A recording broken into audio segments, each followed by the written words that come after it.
My name is Amy Trulock, and I'm the Teen Services Coordinator for LA County Library. Tonight, I have the honor of introducing you to tonight's speakers. Leading our conversation is our Library Administrator for Youth Services, Heather Furco.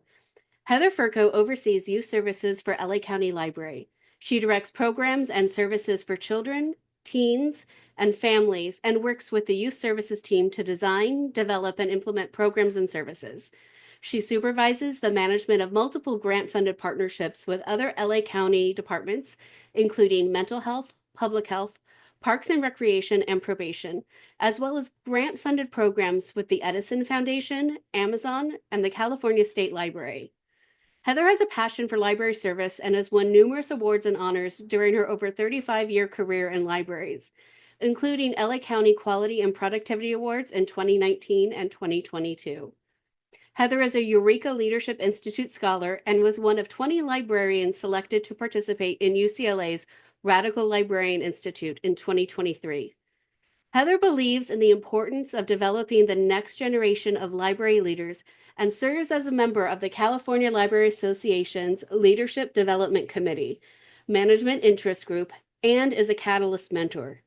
Heather has a Master's of Library Science from the University of North Texas and a bachelor's degree in music from California State University, Northridge. Tonight, Heather will be interviewing David Yeager. David is the author of 10 to 25, The Science of Motivating Young People. David Yeager, PhD, is a professor of psychology at the University of Texas at Austin and the co-founder of the Texas Behavioral Science and Policy Institute.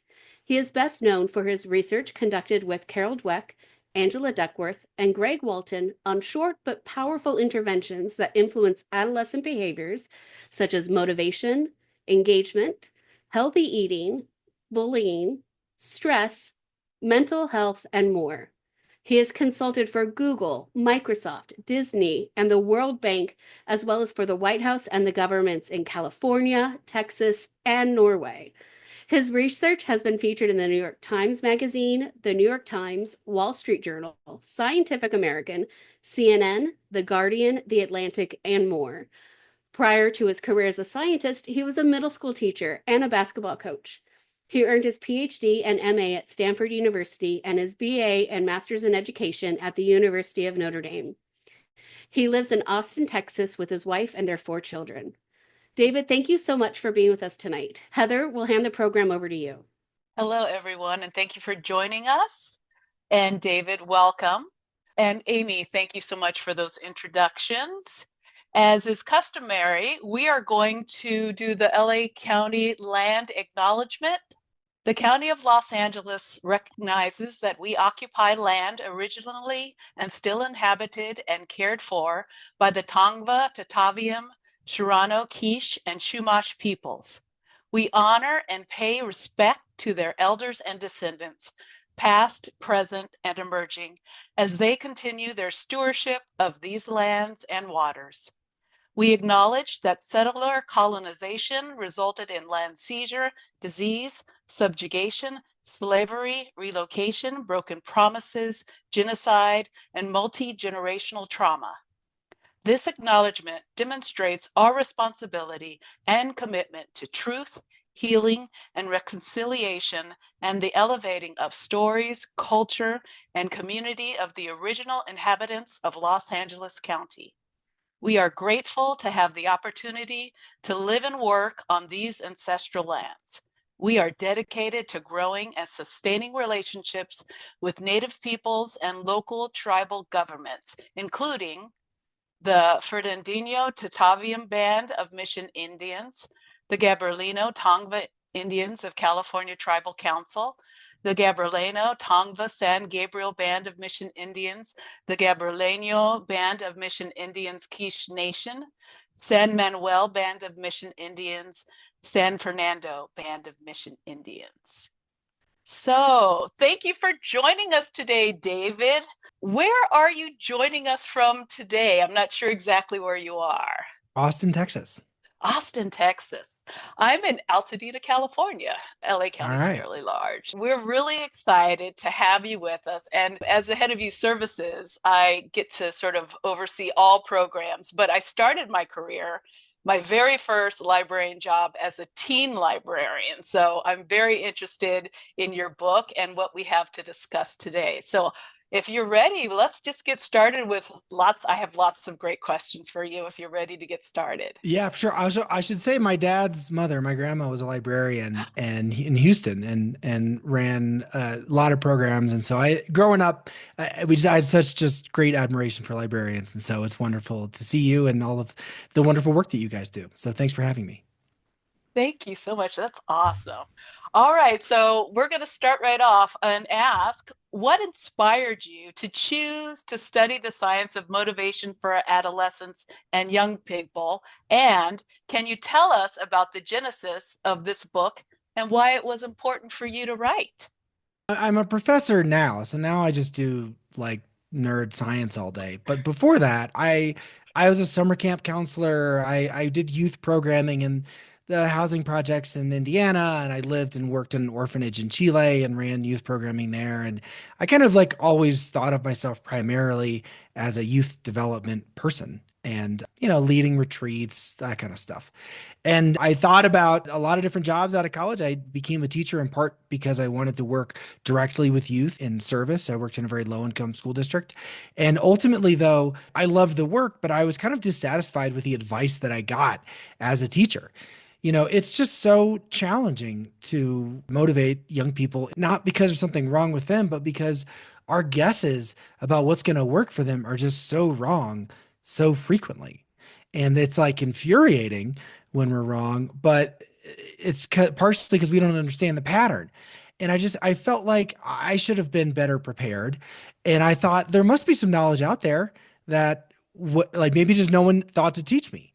And turns out that a lot of the science of motivation wasn't really addressing the kinds of questions that I was interested in. Like, why is it the case that kids often can't take critical feedback in a positive light? That's a weird thing. I mean, we're going out of our way to help support them, and then they're like, "No, thank you. I don't want to fix this." Like, what's going on there? So I ultimately kind of left the classroom in order to study a better science and try to answer the kinds of questions I wanted to answer when I was a teacher. And then I did that for 10, 15 years and then felt like, the simple version is it needed to be written up in a book. But the more sophisticated version of why a book and why now is like we do our science and we publish it and the media covers it or whatever. But like, does anybody reading the New York Times summary of my article actually know what to do differently? Or are they really just like reading whatever summary of my study and then interpreting it in light of what they already believed? And oftentimes, if our premise is like, we're not doing right by young people, we should not feel confident about a lot of what we're doing, whether it's public health or school motivation or workplace. Then, like, I really wanted to have some conceptual change in the public, not just reinforcing what we already believed. And I felt like a book is the place to make an extended argument and to try to invite people into a world in a new worldview and let them try it on and see if they can make a change. So that was really where it came from. I think that is a great idea. I do understand that, you know, currently I've been reading a lot of sort of books that help me with management and managing different types of people and things of that nature. So I can see how parents are looking for something to help them sort of have those conversations and to understand their teenagers or just these young people from sort of that age 10 to 25. So in your research, what were some of the most surprising findings about the factors that influence motivation in young people? I think probably the first finding was what doesn't work. And I did an analysis 10 or 11 years ago of a programs in a bunch of different domains that had sought to influence adolescent behavior. And adolescence, we're going to define broadly as 10 to 25, because that's more or less the onset of puberty until the adoption of an adult-like role in our culture. And so you could look at programs to promote healthy eating, programs to reduce bullying, to prevent substance abuse, reduce smoking, reduce truancy. And In general, these kinds of programs take an educational approach. So it's kind of like middle school or high school health class, where they're like, all right, well, here's the bad behavior. Here's why it's a bad idea. Don't do it and go on your way. And on average, what you see is that those programs don't make a dent in the issue. And that has led to some very pessimistic conclusions about young people. Some people look at the failure of programs like DARE. People might remember DARE, DARE. So at some point it was in over 75% of all, I think, primary and secondary schools in America. And on average, it either doesn't work or increases drug use or substance use, right? The most commonly used program backfires. Same thing with anti-bullying. The most common result of an anti-bullying program for high school is for it to increase bullying, right? So it's like, that's pretty surprising that everyone in the establishment of public health is convinced that these programs are going to work. And then when you roll them out, they either do nothing or exacerbate the problem. So, I looked at that and I was like, well, is it the case that young people are just incorrigible? We can't reach them? Or are we doing something wrong? And I think the first big surprise was that there are surprising patterns to these programs that make them ineffective. And there are surprising patterns to this very small number of programs that are effective. And what they do is they communicate in a way that captures adolescent motivation. And so we really double clicked on that in a lot of our research to figure out what are the secrets of communication and language that can unlock motivation rather than push young people away. Okay, wow. Can you talk a little bit about that, or also maybe discuss the importance of growth mindset in motivating young people? Sure. So growth mindset is the belief that people can grow and develop their abilities. And that term was coined by my advisor at Stanford, Carol Dweck. Together with her and several other collaborators, we created the first growth mindset interventions that scaled up and been tested now on millions of kids across the country. And in that research, there's a surprising impact of language and communication. And specifically, it's the idea that if you let young people know when they're in the middle of difficulty or conflict or struggle, if you let them know that that struggle doesn't mean that they're dumb or bad forever, but in fact, it's a sign that they're growing. And therefore, every time they improve their process and seek out help and continue putting forth effort, that they're actually developing their abilities, they're not outing themselves as inadequate. That idea germinates a kind of optimism and hope for young people. And sometimes that germination blossoms into a more resilient worldview that allows the young person to take on challenges and thrive in a difficult environment. So in one study, we created a short intervention, 20 minutes, 45 minutes, depending on the study, that kids did as a survey at school, freshman year. One kid's getting the growth mindset and they're sitting next to a kid who's getting the control and it looks the same to them. And then they think the study's over. And then we come back a year later and look at their grades and they're getting higher grades a year later. And that was really surprising to people because they're like, how many conversations have I had with these teenagers and nothing changes? And all of a sudden your little 20-minute online intervention is having effects, a year later. It's unbelievable. But what ultimately we learned is that you kind of have to tap into what they're paying attention to and frame things in a way that's like palatable to young people. And when you do that, you can get surprising effects and surprising results that have the potential to change someone's life in the long term. And so that research on growth mindset led us to say, all right, well, what other messages are there? And what other ideas are there besides the growth mindset one? And then what does it look like for adults to chronically convey those messages? So you don't have to rely on a little online intervention, but instead you're surrounded by adults, parents, teachers, mentors, coaches, bosses, whatever, who are chronically giving you a better mindset for success. So can you sort of let us know how educators and parents or librarians even can help sort of foster that growth mindset in adolescents and young adults? Yeah, so let me give you a very concrete scenario. I alluded to it earlier. It's a scenario that Jeff Cohen, who's one of my mentors at Stanford, I want to give him credit. He calls the mentor's dilemma. And the mentor's dilemma is very simply the idea that it's very hard to simultaneously criticize someone and motivate them. Right. So suppose you are going to make a presentation to one of your funders and you draft it and you send it to me and I'm your colleague. And I'm like, this thing's out of order, or this figure isn't quite right. Like your bullets are twice as long as they should be. I'm just, by the way, saying stuff I say to my graduate students every day. I'm not saying your presentations necessarily would have this feedback, but like it's very hard to simultaneously go through a 25 slide deck and point out every flaw and also make you feel like, I can't wait to fix these things. I'm very glad I have this long list of flaws in my work that I get to now fix, right? Now, I could get you to like me by just saying, you know what, great presentation, you're going to crush it, right? Just not give you honest feedback. And then you're like, wow, my colleague really likes my work. Awesome. So maybe it's motivating, but you're not going to get any better, especially if you're a novice in your early stage, or maybe, it's a new type of audience you're trying to prepare for. So anytime we're helping whether it's a colleague or we're an adult helping a young person, that we're trying to help promote better performance, we're in a position of needing to be honest and critical, but worried about sacrificing motivation or relationships. And so that's why it's a dilemma. So how do you resolve that? Well, I mean, it's a kind of growth mindset situation where the criticism doesn't feel good, but you want to grow from it. And what we've found in our research, as me and a large team, is that it helps to clarify that your criticism comes from a place of high standards and a belief that you could meet that standard.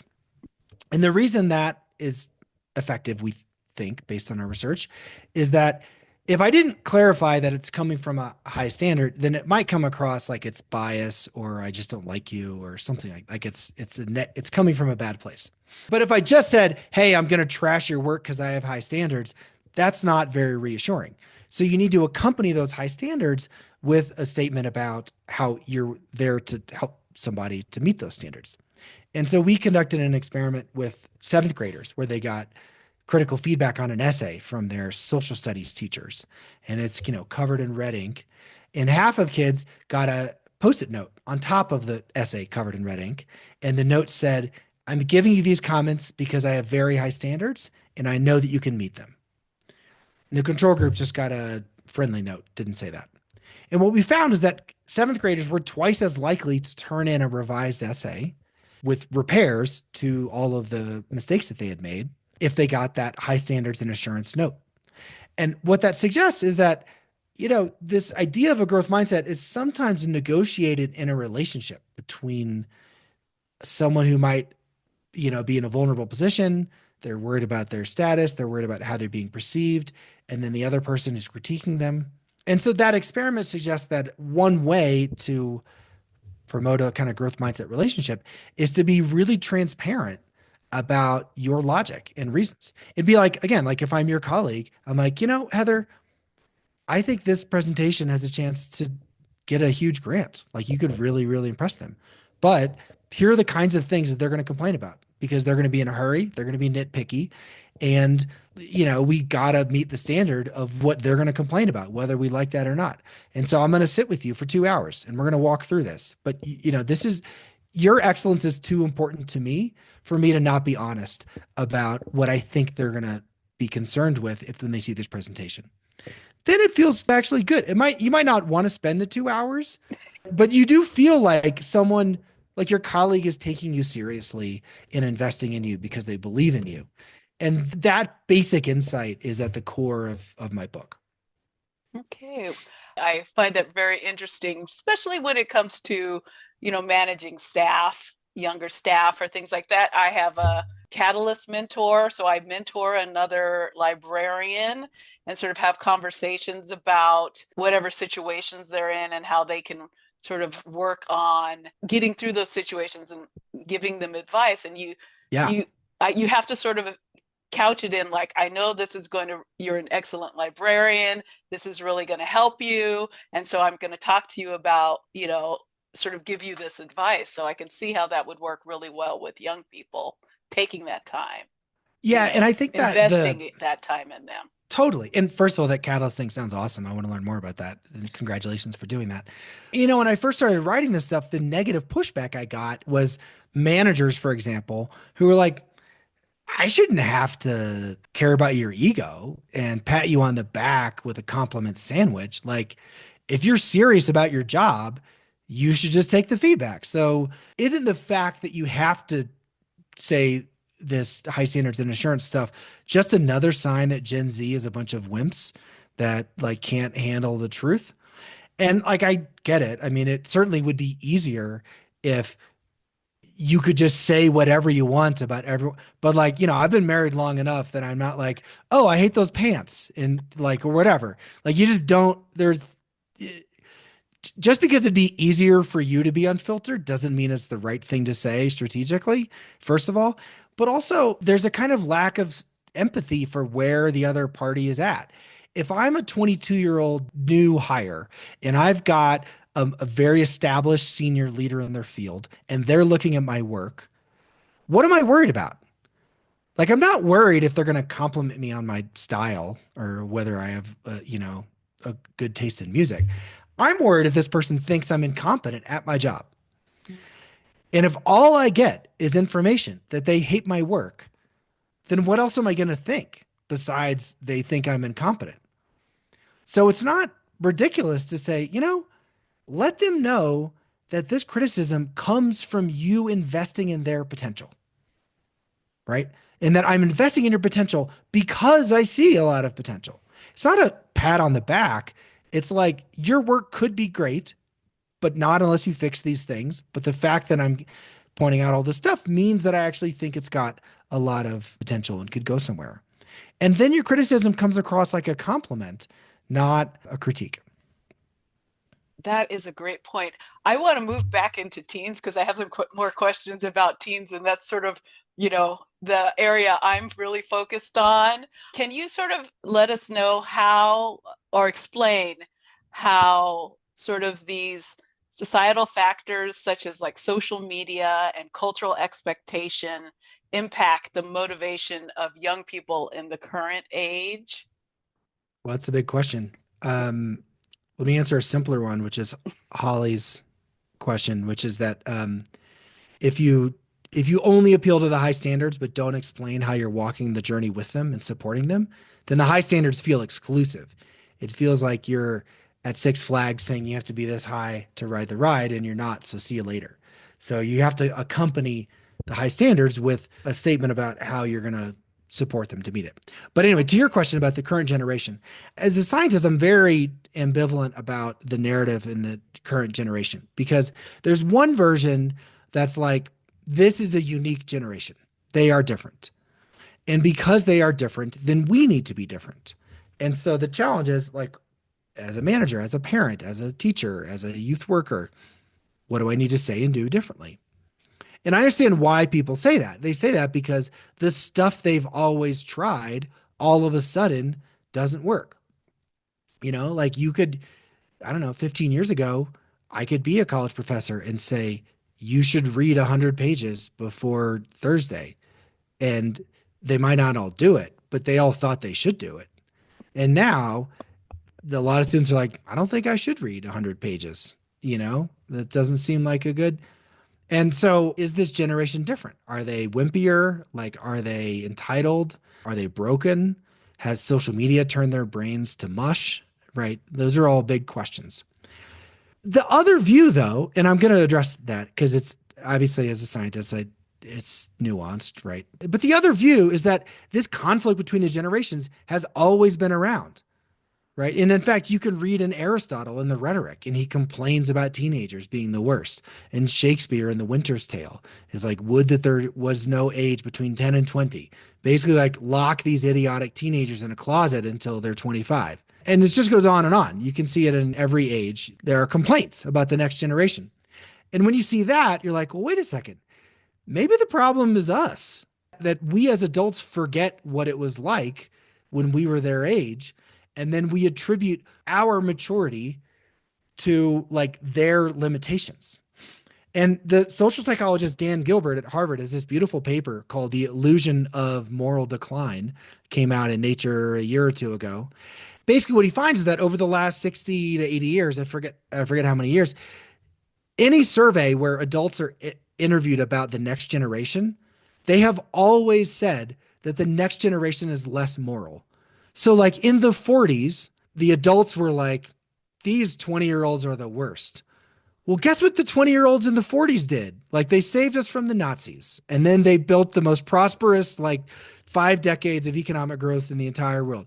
But when they were in their 20s, the adults were like, they are terrible. Right. And then like in the 70s, right? When the great generation was like all these long-haired hippies listening to the Beatles and the Doors, they're terrible. They're just smoking dope. And guess what? Those are the baby boomers right now who hate Gen Z. So part of me is like, the problem is us. And because the problem is us and not the generation, then we're often misguided by trying to solve the problem with anachronistic means. Like if you blame social media for everything, then your solution is social media. But like if the problem's always been there, then it's still going to be there if you ban social media. And so a lot of it is smoke and mirrors. Okay, now let's return to the first side. Sorry, I'm like a professor, so I try to answer questions thoroughly. My main answer is it's the same stuff for centuries. The secondary answer is there are things that people are noticing that are different. And what we're noticing that's different is that young people seem to speak up a lot more about mental health, anxiety, whatever they're facing. It's not obvious to me that they are necessarily more broken. I think they're just more willing to talk about what they want. And in the pandemic, what did they see? They saw people our generation getting to work from wherever. Like you could run a company like looking at a river in Alaska and like watching a bear take a salmon out of a river. And it's like, like you could do whatever you wanted in the pandemic. And so young people are like, that looks pretty good. I think I would like that too. And if any of us had that option in the 80s, we would have taken it. I think a lot of what comes across as entitled is that young people are realizing that they have options that they didn't know were options before, and they just want what the adults have. So they want access to all of those options. They don't want to be told they can't. Like they want to have, I think, like a growth mindset. They want to be able to sort of, experience what they want when they want it. Or is that what you're saying, I guess? Or be able to I think that imagine their own lives. Like I'd love to, be able to do this, and this is how I'd like to work. I mean, I think that the positive spin is that they see more established people who don't have to worry about getting fired nearly as much, taking personal days and going on vacations and all these other things. And I think young people are like, wait a second, I'm stressed too. I would prefer to do those things. And for Gen X, millennials, and older, we were raised in a worldview that you're just supposed to hate your job until your 30s, And then like you're just no fun allowed. And your compensation for hating your 8 to 5 was your pay. And then you have fun after work with your pay. Right. And I think young people realize that they have more choice than we thought we did. And they are willing to work very hard. I've absolutely found that. But they're not willing to have meaningless lives until their 30s, I guess I would say, because they realize that there's an option. Now, another whole argument, this is kind of in the chat, is that the advent of technology that allows you to get whatever you want, the kind of Amazonification of things, where you're mad that what you order doesn't show up in one day and you complain that you can't go from your airplane into space and then stream Game of Thrones from an airplane. Those are ridiculous things to complain about, but it is true. But like, is that young people's fault? Like that's an entire business strategy that spent $1 trillion of venture capital to make that a reality. And of course people like it. They spent a lot of money and they did a lot of experiments to make it very appealing. So I'm not sure my instinct would be to blame young people for that. It's more like that was a deliberate business strategy from lots and lots of people, and it worked. All right. Well, I'm going to get back to the questions I had because I feel like I sort of got off track with some of the questions, but I think it's a really useful conversation. How can adults help young people navigate the pressures of achievement, especially in a world that often values success and competition over personal growth and effort? Yeah, so there's several parts to that. So one is like the fact that with like the hollowing out of the middle class, you have fewer and fewer options for kind of white collar jobs with more entry level educational credentials. And AI is just going to accelerate a lot of those trends. So there's a legitimate question about the faith that young people should have in the educational system and whether and how they should invest in gaining skills. And so, as these macroeconomic trends have happened, where there are fewer and fewer middle class jobs that require just a bachelor's degree, then you've seen a backlash against higher education, people saying it's not worth it. Anytime there's a backlash against education, then you see a backlash against science and, a lot of that kind of stuff. It is true. Like if you look at Raj Chetty's data, the difficulties for upward economic mobility, which could be defined as your likelihood of making more money than your parents made, that difficulty has never been as great as it is now since the Gilded Age. So the late 1800s. And so it is terrible for young people. Just as people are questioning the value of post-secondary credentials, it's also the case that the premium for higher education is as high as it's ever been. That is, the value of going to a top college and having elite education is greater than it's ever been. So just as people are like, college isn't worth it, it's like, it's actually never been more worth it. It's just more selective. And because it's more selective and the jobs are more selective out of higher education, then there's a lot of pressure on young people. And that pressure can be really bad. And, a lot of people talk about the anxiety epidemic for young people. Every serious scientist I know that's like a legitimate scientist does not think social media is even close to one of the main causes, let alone the main cause of the adolescent mental health epidemic. But one really plausible candidate is the difficulty of upward economic mobility, the likelihood of economic downward mobility, the crisis for boys in higher education, and then the pressure to get into higher education. So all those pressures are real, and kids are noticing them, and they have to respond to them. So then the question is, as parents, what should we do? So should you tell your 14-year-old, this is all a dumb game that is just going to make you depressed and is unlikely to pay off, so don't play it? Right? That's a reasonable thing to do. A lot of people say that. Should you say, it's a dumb game, and I actually know the rules to that game, and you should play it and be Machiavellian? You should be as strategic as possible, destroy others, advance yourself, take every opportunity. Is that like a reasonable strategy too? And I think for a lot of people, they feel caught between those two options. What I've seen as the kind of healthiest approach is one that acknowledges the importance of certain selective opportunities, specifically things like taking advanced math and science classes in high school. There's a lot of really good research. This stresses people out sometimes whenever I tell people this, but like if you conduct research on high school transcripts and try to predict well-being 10, 15, 20, 30 years later, what matters a lot more than test scores and grades is the level of rigor in your math and science courses. Like, did you get to pre-cal, calculus, or physics? And there are a lot of reasons why. One is that those things open doors to like being an engineer and things like that. But another reason why is because it teaches you multiple ways of thinking, logical reasoning, problem solving, et cetera. What a lot of people ask me is like, oh, those courses that matter most for lifelong outcomes are also often the most stressful courses. So math and science, there's math phobia, science phobia, et cetera, math anxiety, and so on. So shouldn't I not have my kids take those classes to promote mental health?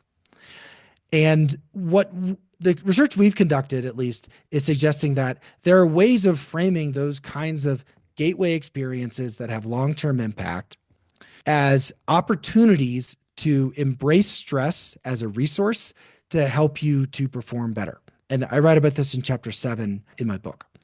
And the basic argument is that even if it feels stressful in the moment to do something challenging, like preparing for an advanced course sequence in math and science, it also feels amazing after the fact to have done something impressive that is unique, that not everyone would have done.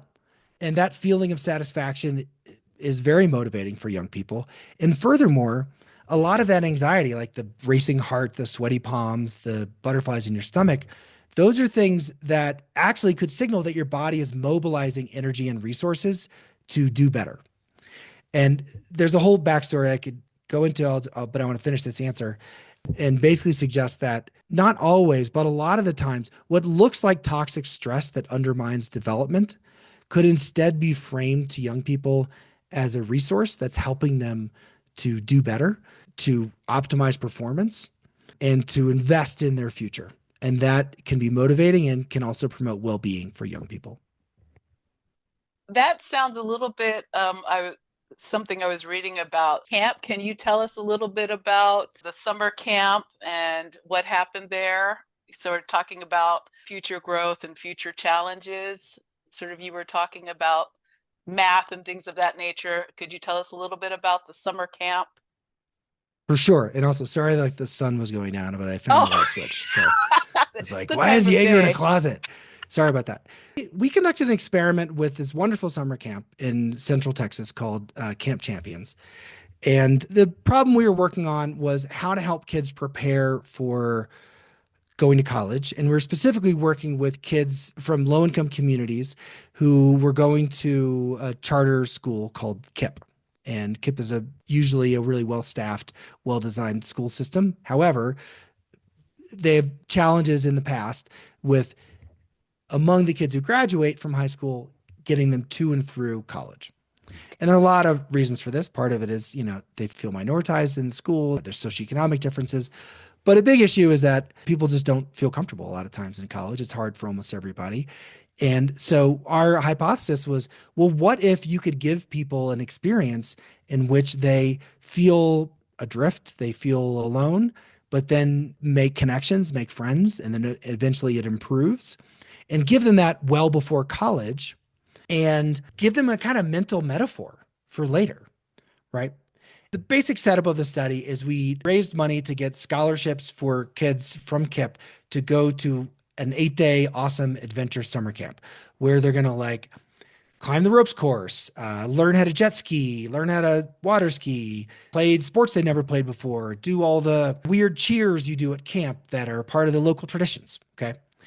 And the control group got like extra academic enrichment over the summer. So like reading, history, or whatever, like from good teachers, but it wasn't camp. Now the camp owner thought, oh, we just send them to camp. They're going to learn life lessons and learn character, and they're going to be great. And I was like, I don't think that sounds plausible, because I don't think a ninth grader is sitting there factoring trinomials in algebra class saying, this is hard, but last summer I climbed a ropes course. And so now I think I can factor I don't think kids make that connection unless you help them like cognitively make that connection. It's like a metaphor, right? And it'd be like reading a poem where you didn't get any of the allusions. And you're like, what is Keats talking about here? I think that one of the key things we did is every night at the end of the day, the kids have been out doing adventures. The counselors said, tell me about a time that you had to show tenacity today, and tell me about a time you lived with purpose today. And they would be like, well, I don't know how to swim, but I still did the jet ski and it was really scary. So I showed tenacity. And there was another kid who was really afraid to try lacrosse for the first time. And I encouraged him and I supported him and I, showed a sense of purpose in helping others or whatever. So they did that every day. And then at the end of summer, they wrote a letter to their future selves where they explained how the hard things they did are similar to the hard things they'll have to do when they get back to school. And then we mailed them those letters in September when they were back in school. And then they reflected on them and they were like, oh yeah, I'm in stoichiometry now and, my chemistry class. This is confusing. It's kind of like when I had to learn all the cheers in the lunch hall at camp. And then they reflected on that.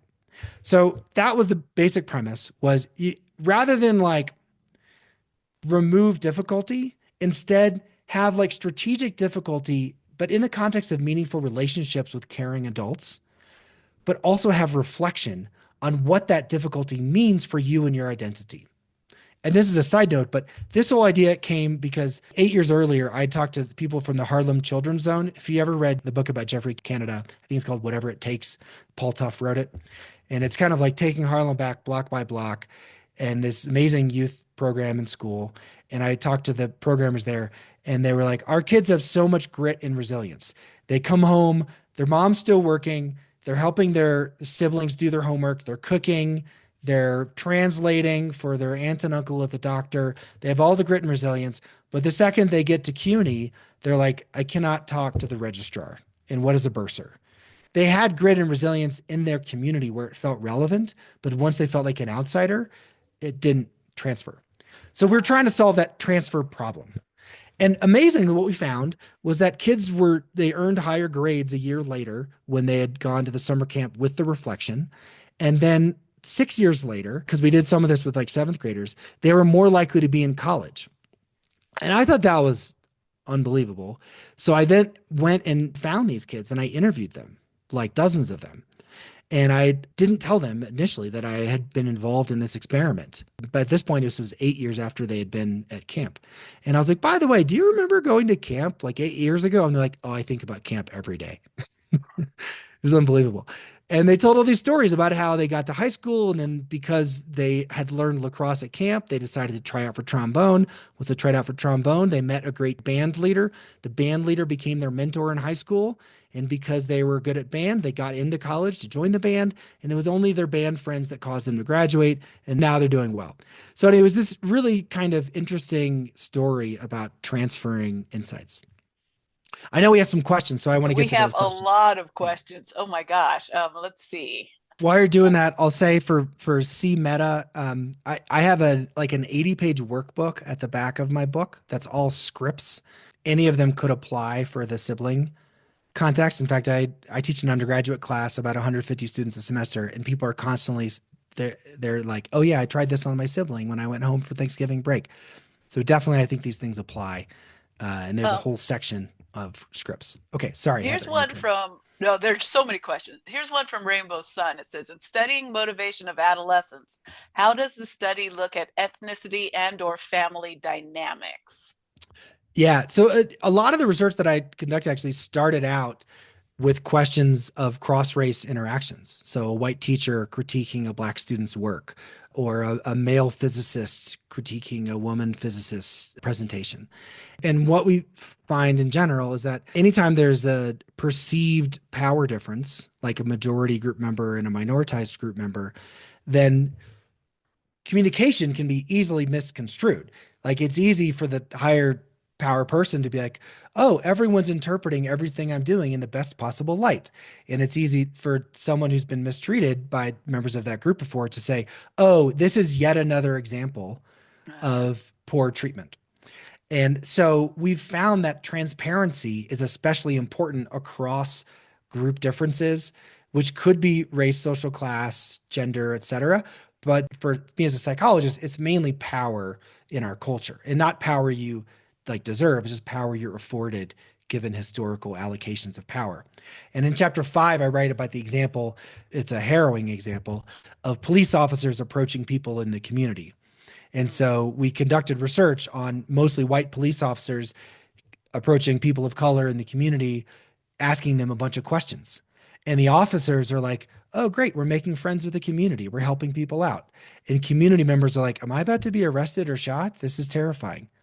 And we found that if the officers just preface those questions with, hey, we have a new program where we're supposed to go around and get to know the community. I'm going to ask questions just because I'm trying to get to know you and help. Would you mind if I ask you questions? If you say that first, then as the questions go along, they build a sense of rapport. And that's especially true for people who have reason to distrust based on prior experiences. But also, Rainbow, there's a ton in chapters 10 and 11 on programs in higher education that have truly created equity, not programs that like aspire to create equity. I've seen a lot of these. The ones that actually work, they have this combination of very high standards and very high support. And there's a lot more to why that's the case, but I'd recommend chapters 10 and 11. 10 and 11. All right. You heard that, Rainbow. Here's one at the top. While you were researching your book, were you able to address young people who are processing their world through disabilities or mental health conditions? Yeah, so there's certain mental health conditions I didn't get to. So like autism is a very hard one. But I did recently present for the Frist Center on Autism at Vanderbilt. And so this guy who I write about named Kayvon Stassen, who won the MacArthur just last fall, actually, after the book came out, he runs the most influential center on training autistic scientists and engineers.